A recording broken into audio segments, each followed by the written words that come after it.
જય શ્રી કૃષ્ણ, જય માતાજી. તો મસ્ત સવાર થઈ ગઈ છે અને ઉઠતા વેત મને એક ગ્લાસ ગરમ પાણી જોઈએ જ. પરંતુ હમણાં હું બીટરૂટ જ્યુસ ડેલી પીઉં છું. તો એના માટે મેં શું કર્યું, એના આઈસ ક્યુબ બનાવી લીધેલા છે.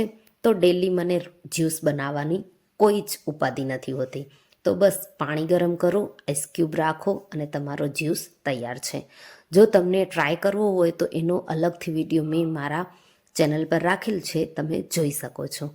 મસ્ત મજાનો ફટાફટ માત્ર 5 મિનિટમાં રેડી પણ થઈ જાય ને આપણને આળસ પણ ન થાય. પછી નિરાંતે હું મારો આ જ્યુસ એન્જોય કરું, થોડીક વાર ખુદની સાથે ટાઈમ સ્પેન્ડ કરીએ, માઇન્ડ ફ્રેશ થાય. પછી ઘરનું કામ ચાલુ. તો મેં કપડાં ધોવા માટે રાખી દીધા હતા. ત્યાં સુધીમાં ભગવાનની આરતીનો ટાઈમ થઈ ગયો હતો. તો મંદિરમાં આરતી થતી હતી.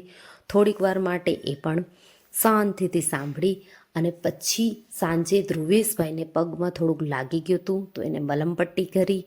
સાંજે બાપા માટે બાજરાનો રોટલો રેડી કરી દીધો હતો. એને રોટલો ને ખીચડી જ જોઈએ, બીજું કંઈ સાંજે તો એને જમવામાં જોઈએ નહીં. અને કુલદીપ અમારા માટે લઈ આવ્યા હતા મસ્ત મજાની પાઉંભાજી. તો પાઉંભાજી એન્જોય કરી. ફૂલ વ્લોગ જોવા માટે મારા યુટ્યુબ ચેનલને જરૂરથી સબસ્ક્રાઈબ કરો, સપોર્ટ કરો. હું તમને ફરી મળીશ એક નવા વિડીયો સાથે. ત્યાં સુધીમાં જય શ્રી કૃષ્ણ, જય માતા.